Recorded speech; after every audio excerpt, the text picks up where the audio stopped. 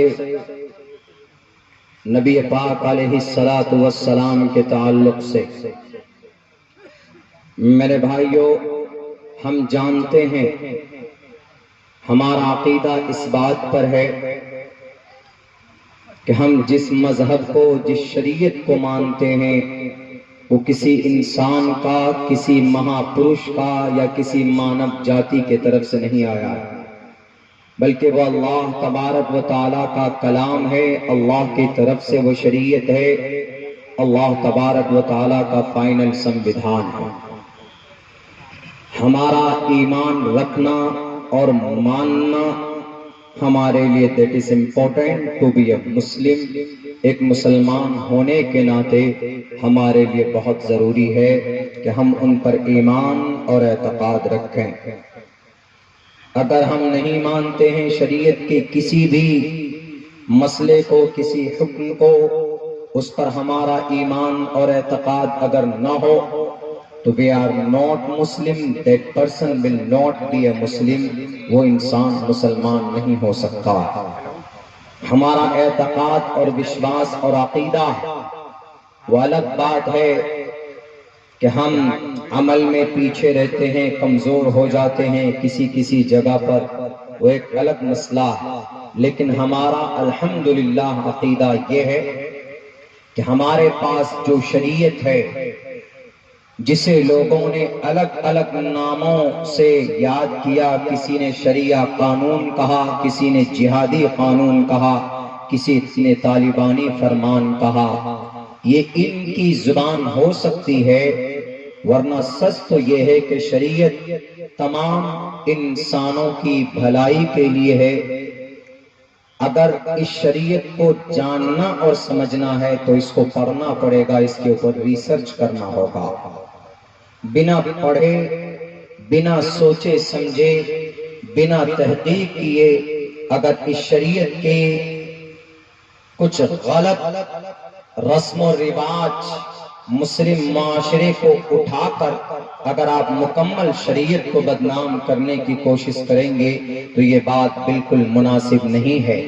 اور الحمدللہ ہمیں اس بات پر گرو ہے کہ ہم اسی قرآن کو اسی انداز میں مانتے ہیں جس انداز میں اب سے تقریباً 1450 سال پہلے اللہ تبارک و تعالیٰ نے اس زمین پر نبی پاک علیہ الصلاۃ والسلام کے ذریعے سے اتارا تھا، اور مکمل کوئی تبدیلی اور کوئی تبدیلی کی گنجائش بھی نہیں ہے اور کسی شک کی بھی گنجائش نہیں ہے، اس لیے کہ قرآن خود کہتا ہے ذالک الکتاب لا ریب فیہ۔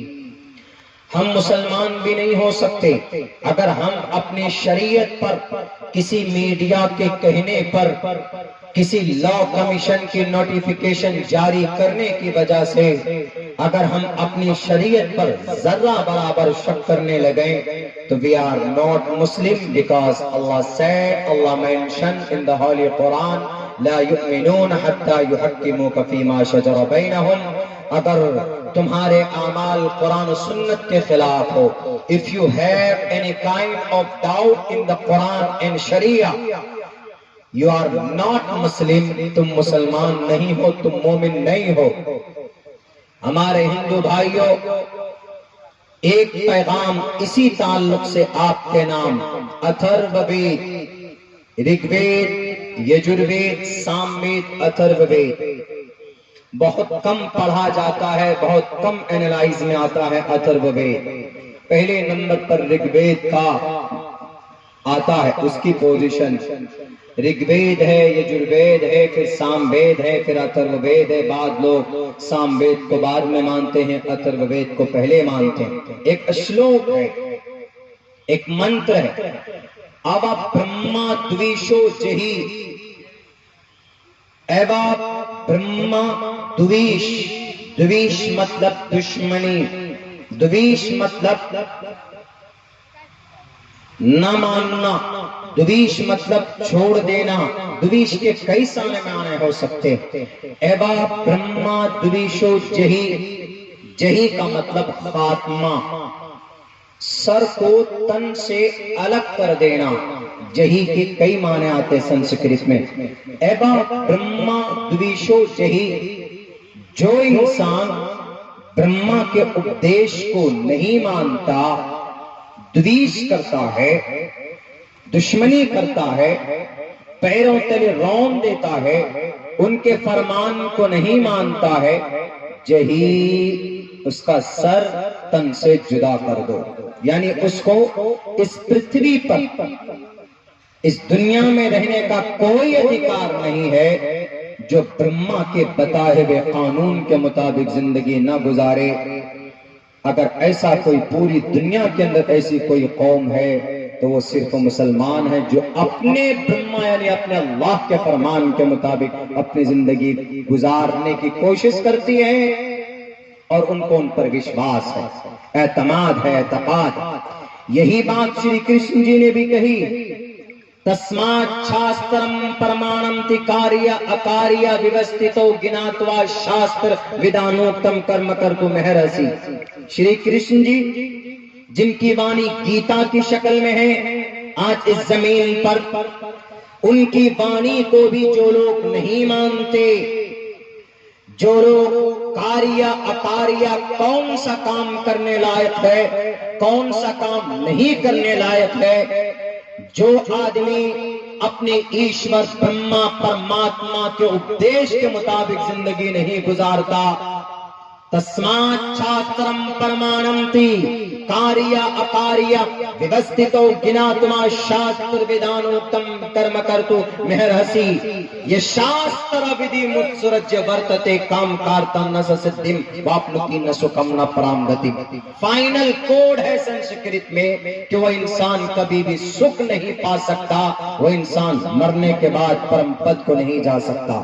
میں ایک تمہید باندھ رہا ہوں، میرے پاس بہت کم وقت ہے، اس لیے کہ ابھی اور کئی معتمد ہستیاں موجود ہیں، ان کی بھی بات آپ کو سننی ہے۔ میں تمہید اس لیے باندھ رہا ہوں، اصلاح معاشرہ کا جلسہ ہے، اصلاح ہندوستان بھی بہت ضروری ہے، اصلاح ہندوستان بھی اصلاح معاشرہ میں آتا ہے۔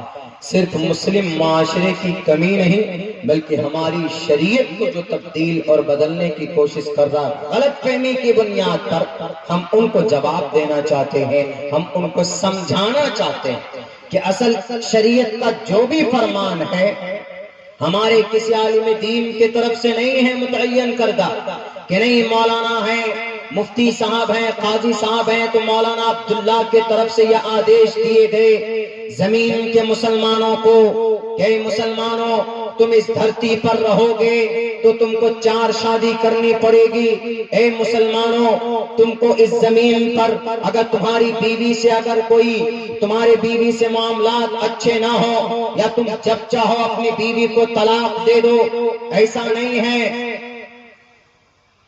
مسلمان جس شریعت کے جس حکم پر عمل کرتا اس کا تعلق ڈائریکٹ اللہ سے، ڈائریکٹ یا انڈائریکٹ اللہ سے ہے، یا تو ڈائریکٹ اللہ نے قرآن میں وہ آرڈر دیے یا تو محمد رسول اللہ صلی اللہ علیہ وسلم کے ذریعے سے وہ آرڈر دیے۔ ہم وہ ہیں جو اللہ کے فرمان کو مانتے ہیں، اور ہمارے علاوہ دنیا میں جتنے بھی ریلیجن، صرف سناتن نہیں بلکہ دنیا کے اندر جوڈائزم، کنفیوشنزم، یہود و نصارہ، بھارت کے اندر سکھزم، بودھزم، جینزم، شنٹو، مجوسی، بہت سارے لوگ ہیں، سب کے لیے یہ بات کہی جا سکتی ہے کہ اگر ان تمام کے بیچ میں کوئی اپنے رب کے مرضی اور منشا کے مطابق کسی کا اعتقاد اور وشواس ہے اور ان کی شریعت موجود ہے تو صرف مسلمانوں کی، باقی سب لوگ اپنے غلط رسم و رواج کے مطابق اپنی زندگی گزارتے۔ ہمارا کوئی بھی حکم شریعت کا اللہ تبارک و تعالیٰ کے طرف سے ہے، ان کے علاوہ نہیں ہے۔ کوئی بھی حکم لے لیجئے۔ اب مثال کے طور پر لوگ کہتے ہیں کہ نہیں، بہت ساری چیزیں اسلامک شریعت میں ایسی ہے جو قابل اصلاح ہے۔ پتہ ہے، غلط فہمی کی بنیاد پر، ابھی غلط فہمی کی بنیاد پر بہت سارے جگہوں کے اوپر آگ زنی کی گئی، مدارس جلائے گئے، مدرسے کے مینار کو توڑنے کی کوشش کی گئی، قرآن جلایا گیا، 4000 کتابیں جلائی گئی۔ غلط فہمی کی بنیاد پر میں بھی اس کا آخر میں ان دا اینڈ اس کے بارے میں بات کروں گا، لیکن اس سے پہلے ابھی جو بات چلی، ابھی جیسے حضرت قاضی صاحب نے بڑی تفصیل سے بات کی آپ لوگوں کے سامنے، ایک نیا قانون آ رہا، یہ بھی غلط فہمی کی بنیاد پر۔ نیا قانون کیا ہے؟ Uniform civil code. میں تھوڑا دوسرے انداز میں آپ کو سمجھاتا ہوں، مجھ سے بہتر انداز میں علماء سمجھا سکتے اور سمجھایا بھی، لیکن میرا تھوڑا الگ طریقہ ہوگا، میں سمجھاتا ہوں۔ میں آپ کو نہیں بلکہ ان لا کمیشن کو بتانا چاہتا ہوں کہ آخر آپ کو اس میں غلط کیا لگتا ہے۔ پتہ ہے یونیفارم سول کوڈ آنے کے بعد یہ ہے کیا؟ یہ ایک ایسا قانون ہے، کرمنل لا ایک ہے سب کا، یعنی بھارت کے اندر ہندو، مسلمان، جین، بودھ، کرسچن، بدھزم، جتنے بھی لوگ ہیں، ایوری سٹیزن، ہر ایک بھارتی اگر کوئی گناہ کرتا ہے، چوری کرتا ہے، ڈاکہ ڈالتا ہے، ریپ کرتا ہے، یا کسی کا مرڈر کرتا ہے یا مرڈر کرنے کی کوشش کرتا ہے، سب کے لیے قانون برابر ہے، سب کے لیے دفعات برابر۔ اگر کوئی مرڈر کرتا ہے، ہندو کرے کہ مسلم کرے، 302 لگے گا۔ اگر کوئی مرڈر کرنے کی کوشش کرتا ہے تو 307 سب کے اوپر لگے گا۔ اگر کوئی کسی بچی کا ریپ کرتا ہے تو 376 لگے گا، سب کے اوپر برابر، اس کے اوپر کوئی وہ نہیں۔ یہاں تو کرمنل لا برابر ہے سارے۔ سول لا میں تھوڑی سی تبدیلی چاہتے ہیں، سول لا کا مطلب سماجک قانون میں تھوڑی تبدیلی چاہتے ہیں۔ تب سماجک قانون میں تبدیلی کا مطلب برابر قانون لانا چاہتے ہیں۔ سماج میں کیا کیا قانون ہے؟ سماج میں یہ قانون ہے، ہندوؤں کے یہاں بھی سماجی قانون ہے، ان کی شادی ہے، ان کی وراثت کا معاملہ ہے، ان کے لین دین کا معاملہ ہے، اور ہسبینڈ وائف کا معاملہ ہے۔ اور مسلمانوں کے یہاں بھی شادی ہے، بیاہ ہے، شادی ہے، وراثت ہے، لین دین ہے۔ اسی تعلق سے قانون لانا چاہتے ہیں، یونیفارم سول کوڈ، یکساں شہری قانون۔ اب اس قانون کے آنے کے بعد کیا کیا ہوگا؟ یونیفارم سول کوڈ اگر لاگو ہوتا ہے تو یہ ہوگا 21 سال سے پہلے کوئی لڑکی شادی نہیں کر پائے گی۔ یونیفارم سول کوڈ آنے کے بعد 21 سال کے بعد ہی کرے گی، اگر پہلے کر لیا ہے تو قانون اپرادھ۔ دوسرا کیا ہے؟ دوسرا یہ ہے کہ میاں بیوی کے حقوق طلاق میں برابر ہو جائیں گے۔ ہسبینڈ وائف سب کو ادھیکار ہوگا، طلاق کا برابر کا ادھیکار ہوگا۔ شوہر ہے وہ طلاق دے سکتا بیوی کو، تو پھر اب اس قانون کے آنے کے بعد بیوی بھی طلاق دے سکتی ہے، لے سکتی ہے، دے سکتی ہے، دونوں کو برابر۔ تیسرا کام کیا ہوگا؟ تیسرا قانون یہ آئے گا کہ اگر کوئی آدمی دوسری شادی کرنا چاہتا ہے، ایک بیوی ہے لیکن کسی وجہ سے دوسری شادی کرنا چاہتا ہے، تو یونیفارم سول کوڈ آنے کے بعد وہ دوسری شادی نہیں کر پائے گا، جس کو بہو وواہ بولتے ہیں۔ اور پھر کیا ہوگا؟ اور یہ ہوگا کہ بیٹی کو ابھی لڑکے کو 2 حصہ وراثت میں، باپ کے پراپرٹی میں، اور لڑکی کو 1 حصہ۔ لیکن اس قانون کے آنے کے بعد جتنا حصہ لڑکے کو ہوگا اتنا ہی حصہ لڑکی کو بھی ہوگا، برابر برابر۔ یعنی 1 روپے لڑکے کو ملتا ہے تو لڑکی کو بھی 1 روپے۔ ابھی ہمارے یہاں کیا ہے، 1 روپے لڑکا کو تو لڑکی کو 50 پیسے ایسے دیا جاتا ہے، لیکن نہیں، یونیفارم سول کوڈ آنے کے بعد برابر سرابر۔ اور اس کے بعد پھر کیا کام ہوگا، پھر کیا ہوگا کہ جو عدت اور حلالہ ہے، عدت طلاق دے یا شوہر کا انتقال ہو جائے تو مسلم معاشرے میں عورت عدت میں جاتی ہے۔ یہ حلالے کا ایک پیٹرن ہے، ایک پروسیس ہے، شرعی حلالہ۔ تو یہ عدت بھی اس قانون کے آنے کے بعد عدت بھی ختم اور حلالہ بھی ختم۔ اور کیا ہوگا جی، اور یہ ہوگا اگر لڑکا نوکری والا ہے، سرکاری نوکری میں تھا، گورنمنٹ جاب تھی اس کو، اچانک اس کا انتقال ہو گیا، تو گورنمنٹ کی طرف سے جو ان کو معاوضہ ملے گا، اس معاوضے میں مرنے والے کی بیوی مرنے والے کے ماں باپ کا دیکھ بھال بھی کرے گا، اس کی بیوی اس کی دیکھ بھال کرے گی۔ یہ قانون بھی یونیفارم سول کوڈ آنے کے بعد یہ بھی ہوگا۔ اور یونیفارم سول کوڈ آنے کے بعد مسلم عورت کسی بچے کو چاہے کہ بھئی اس کے پاس بچہ نہیں، اولاد نہیں، تو وہ اڈاپٹ کرنا چاہتی، کسی بچے کو گود لینا چاہتی ہے، لے پالک متبنہ جس کو بولتے ہیں ہم لوگ شریعت میں۔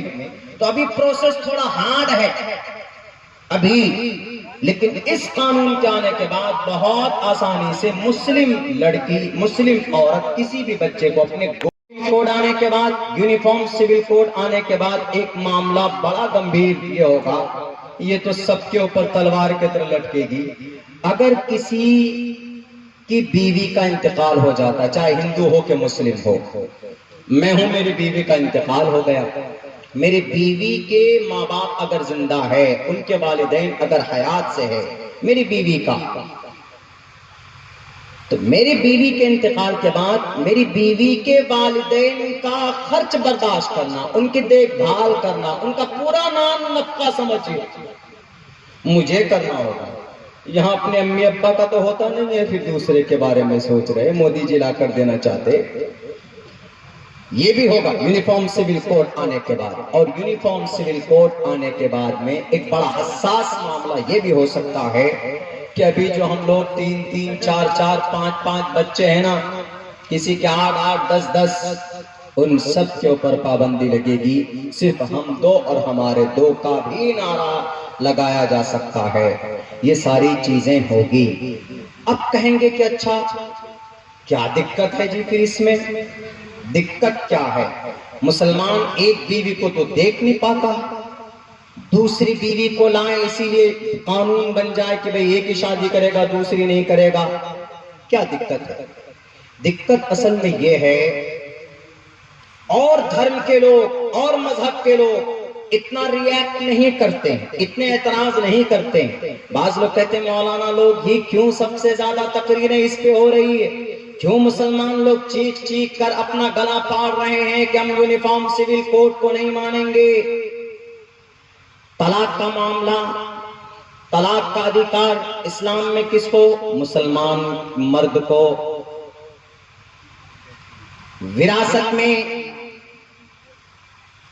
لڑکی کو کتنا ملتا ہے؟ 50%، لیکن برابر کرنے والا تو کس پہ اٹیک کر رہا ہے؟ یونیفارم سول کوڈ کسی بھی دھرم کے پرسنل لا کو ٹچ نہیں کیا ہے۔ بھارت کے اندر 600 سے ادھک پرسنل لا ہے، یعنی 600 سے ادھک قانون ہے دھارمک، ہندو، جین، بودھ، کرسچن، کنفیوشنزم، شنٹو، آشوریو، Dalit, S C S T, O B C وغیرہ وغیرہ بہت سارے۔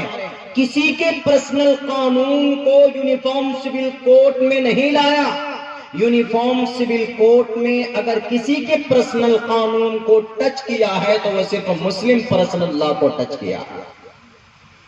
اعتراض اصل اس بات پر ہے، اتنے سارے قانون ہو، اتنے سارے دھرم ہیں، کسی کو نہیں چھیڑ رہے ہیں آپ، صرف مسلم پرسنل لا کو کیوں چھیڑ رہے ہیں؟ مسلمانوں کے پرسنل لا، پرسنل قانون یعنی شریعت کو کیوں چھیڑ رہے ہیں؟ اب لوگ یوں کہتے ہیں اس لیے چھیڑ رہے ہیں کیونکہ اسلام کے اندر عورت کو ان کا حق نہیں ملتا ہے، لڑکی کو ان کا حق نہیں ملتا ہے. لڑکا ہے تو 1 روپے لڑکی کو 50 پیسے کیوں؟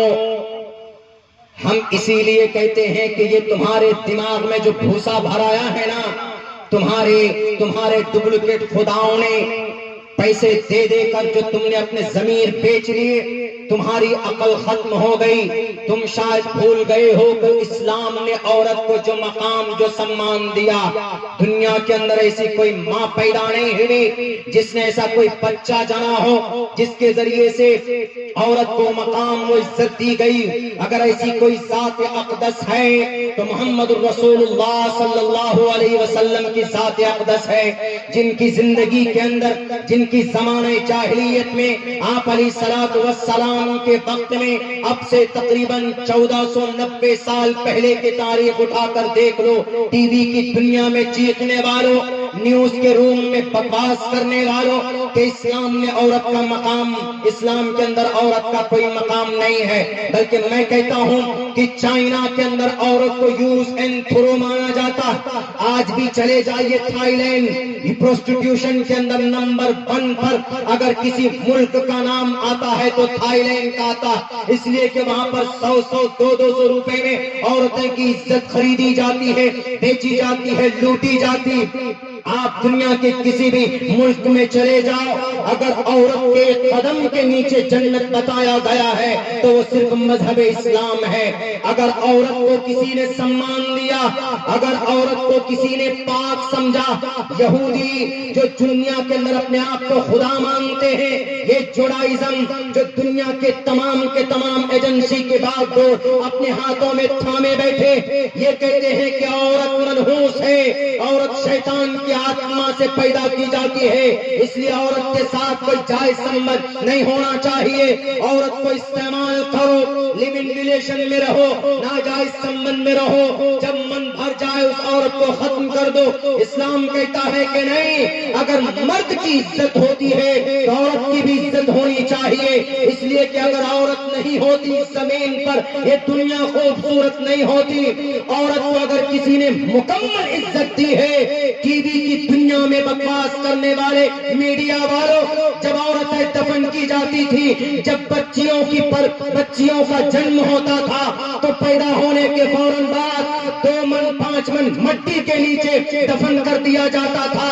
جب عورت کسی گھر کے اندر بچی کا جنم ہوتا تھا، منہ میں 12 بجتے تھے، منہ کے اندر بے عزتی کی روشنی آتی تھی. لیکن نبی پاک علیہ الصلوۃ والسلام نے کہا کہ دنیا والوں، عورت اگر تمہارے گھر کے اندر اگر بیٹی کی شکل میں ہے تو یہ تمہاری بیٹی نہیں، تمہاری گھر کی عزت ہے. اگر بہن کی شکل میں ہے، عورت بہن کی شکل میں ہے تو تمہارے گھر کی رحمت ہے.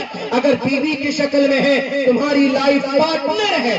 اگر ماں کی شکل میں ہے تو سنو، اس ماں کے قدم کے نیچے جنت ہے. اگر عورت کے قدم کے نیچے جنت، عورت کو یہ سمان کسی نے دیا ہے تو اسلام نے دیا ہے، باقی کسی دنیا کے مذہب نے عورت کو سمان نہیں دیا.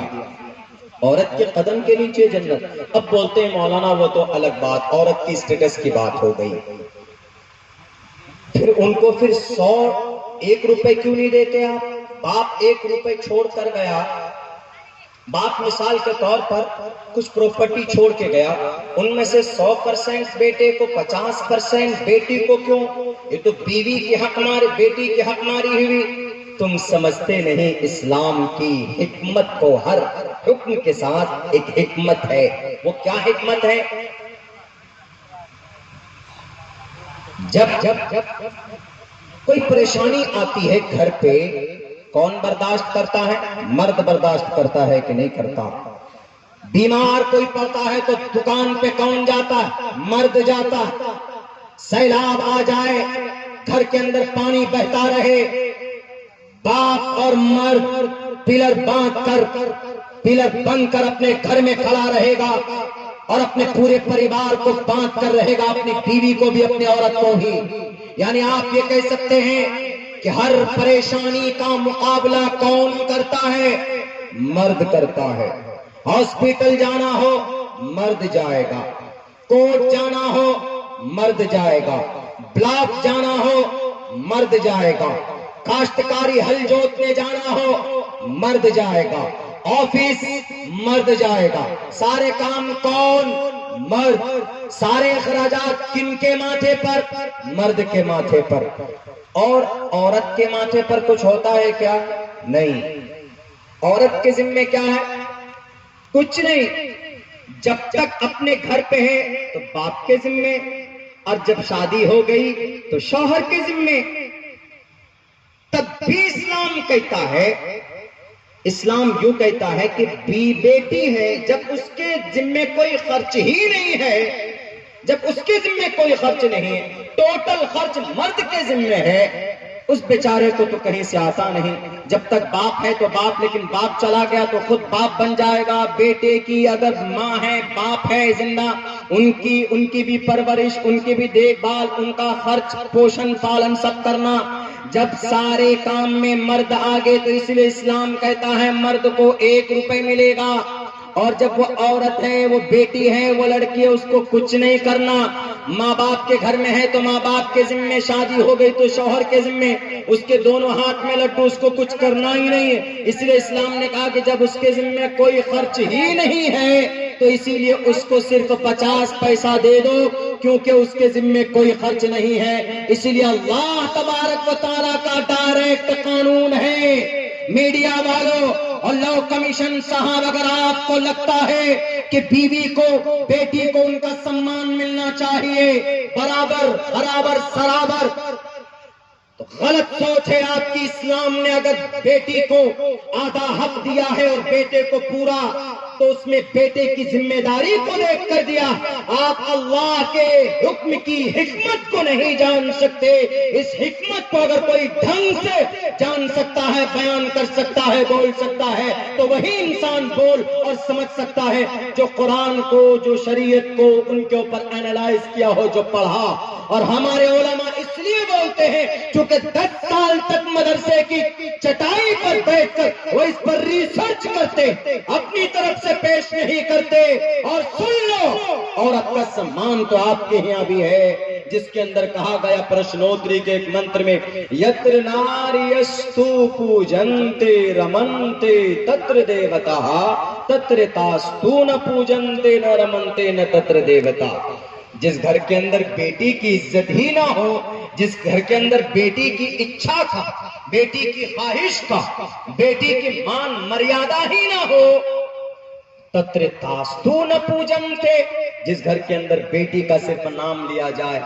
آج ہم لوگ آ رہے تھے جھارکھنڈ سے، تقریباً 20-25 کلومیٹر دور تک ہم کو ایک گاڑی کو اوورٹیک کرنا پڑا۔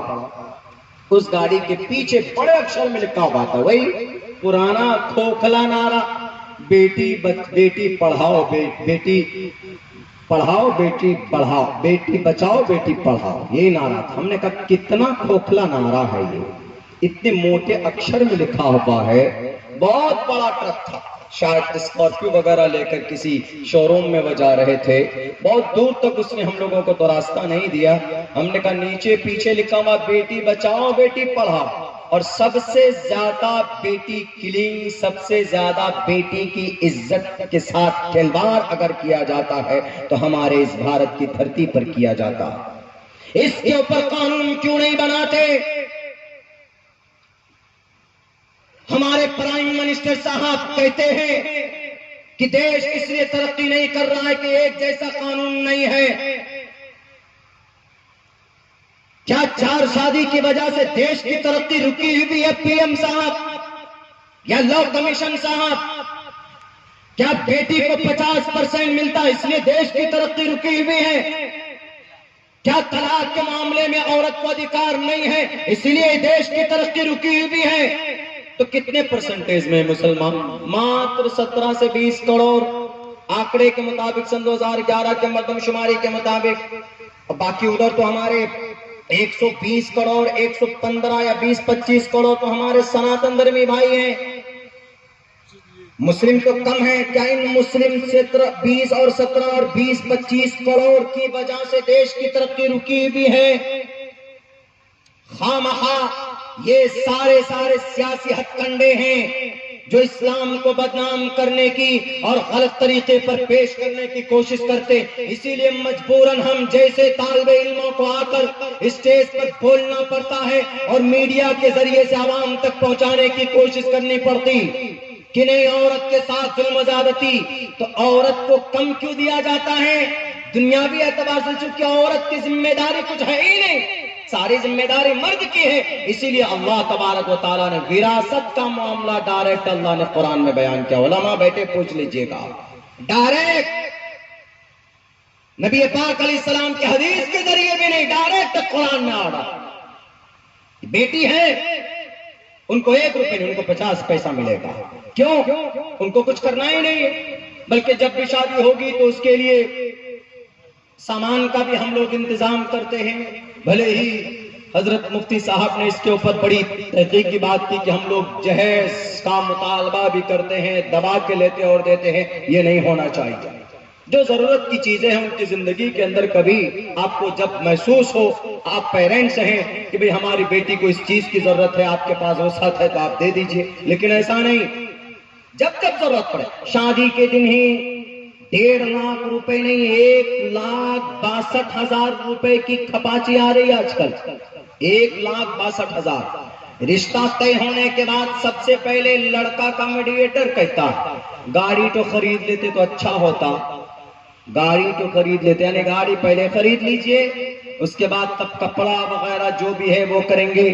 اس کے بعد تو کرتے ہی ہمارے گارجن، نہیں پیسہ ہوتا قرض لے کر کرتے. اسلام میں یہ جائز نہیں ہے. تفصیلی بات حضرت مفتی صاحب آپ کو بیان کر چکے.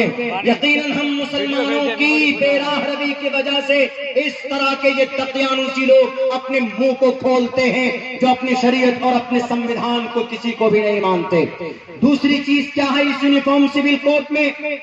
دوسری چیز یہ ہے کہ مرد اور عورت کو دونوں کو طلاق کا برابری کا حق ہوگا.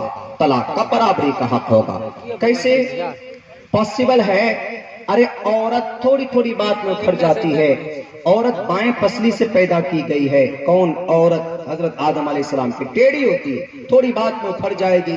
صبر نہیں، ان کا دل اتنا اسٹرانگ نہیں، وہ فیصلے نہیں لے سکتی. اسی لیے اللہ نے کہا ہے کہ ایک مرد کے مقابلے میں 2 عورت کی گواہی تب مرد کے مقابلے میں ہو سکتی. کیوں؟ ناقص العقل ہوتی. اس کو آپ کہہ رہے ہیں اس کو بھی برابر کا حق ملنا چاہیے، عدت ختم ہونی چاہیے. چونکہ انسان ہے وہ بھی عورت، مرد بھی انسان، تو عدت کیوں گزارے صرف عورت؟ مرد کو بھی گزارنا چاہیے. جب مرد کے لیے عزت اور عدت نہیں ہے تو عورت کے لیے کیوں؟ طلاق کا عدت کا معاملہ شریعت سے ہے. اسی لیے مسلمان ہم بے چین ہیں. ہم UCC یونیفارم سول کوڈ کی مخالفت کر رہے ہیں کیونکہ ہمارے پرسنل قانون میں انگلی کرنے کی کیا ضرورت ہے؟ اور ہم کو بولنے کا ادھیکار بھی ہے. کیوں؟ ہم کو بولنے کا ادھیکار ہمارا بھارت کا سنویدھان کا دفعہ نمبر 25 دیتا ہے، جس میں کہا گیا freedom of conscience and free profession and practice and propagation of the religion. اگر اس دیش کا کوئی ناگرک اپنے دھرم کے مطابق عقیدہ رکھے، اذان دے، نماز پڑھے، عمل کرے تو اس کو کوئی اس کے اوپر آپتی نہیں ہے. فریڈم ہے اس کے لیے، آزادی ہے اس کے لیے. This is our fundamental right. Law Commission, this is our fundamental right. یہ ہمارا ادھیکار ہے. آپ آرٹیکل نمبر 25 کو ذبح کر کے دفعہ نمبر 44 کے تحت ہم مسلمانوں کی پرسنل لا میں انگلی کرنے کی آپ کوشش کر رہے ہو. اور آپ رائے کن سے مانگتے؟ عوام سے، جو طلاق کے بارے میں نہیں جانتے، عدت کے بارے میں نہیں جانتے، حلالے کے بارے میں نہیں جانتے، ایک سے ادھک شادی کے بارے میں نہیں جانتے. اس کے بارے میں کن سے مشورہ کرنا تھا؟ ہمارے علماء سے مشورہ کرنا چاہیے. ہمارے ایک ایکسپرٹ کی ٹیم ہوتی، مفتیان کرام کی ایک ٹیم ہوتی، علماء کی ایک ٹیم ہوتی. ان سے بیٹھ کر طلاق کرتے کہ سر ہم ایسا ایسا کرنا چاہتے. ان کے مشورے سے کوئی کام لیتے، اس کو آپشن میں رکھتے. زبردستی نہیں کہ قانون آئے گا آپ کو ماننا پڑے گا. تو فریڈم آف کنشنس کا کیا مطلب؟